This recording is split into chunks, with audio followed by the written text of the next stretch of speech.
Trump बोले रुक जाओ, नेतन्याहू बोले हमला जारी।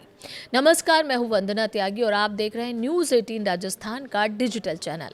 मध्य पूर्व से इस वक्त एक बेहद दिलचस्प और अहम तस्वीर सामने आ रही है, जहां एक तरफ अमेरिका हमले टालने की बात कर रहा है तो वहीं इजराइल हमले जारी रखने पर अड़ा हुआ है।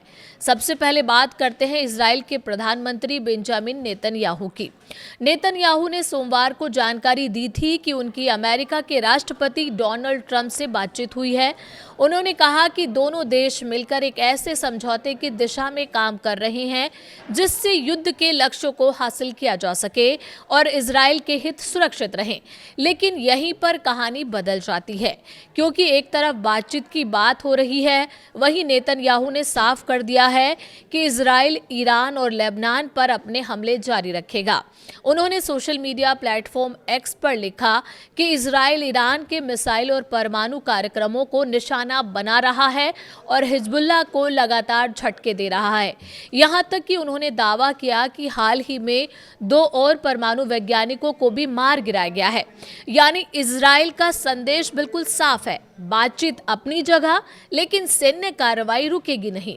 अब दूसरी तरफ अमेरिका का रुख देखिए। राष्ट्रपति डोनाल्ड ट्रंप ने एक बड़ा फैसला लेते हुए ईरान पर संभावित हमलों को 5 दिन के लिए टाल दिया।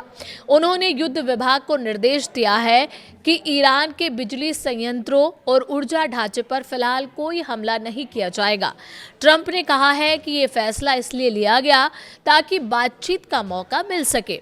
उनके मुताबिक अमेरिका और ईरान के बीच अच्छी और उत्पादक बातचीत हुई है और इसमें उम्मीद है कि तनाव कम हो सकता है। तो एक तरफ अमेरिका कह रहा है रुको, बात करते हैं, और दूसरी तरफ इजराइल कह रहा है कि हमले जारी रहेंगे। यही इस पूरे संकट की सबसे बड़ी जटिलता है।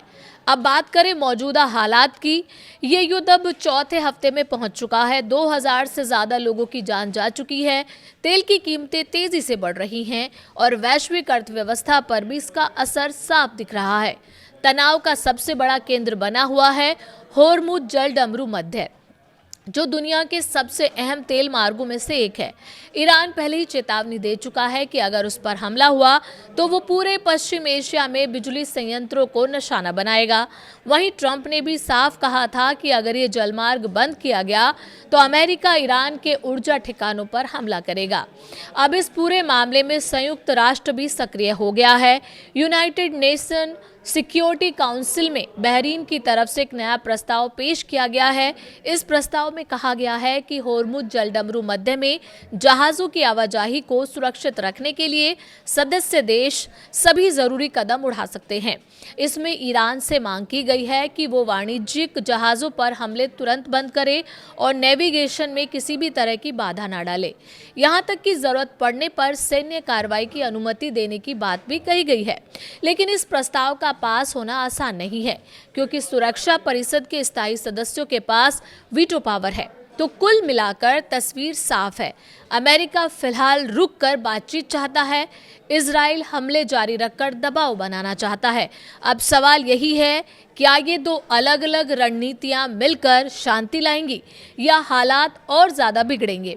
फिलहाल दुनिया की नजरें इसी टकराव पर टिकी हैं और देखने वाली बात होगी कि इस युद्ध में ट्रंप अपनी बात पर टिकते हैं या फिर इजराइल अपनी रणनीति बदलता है।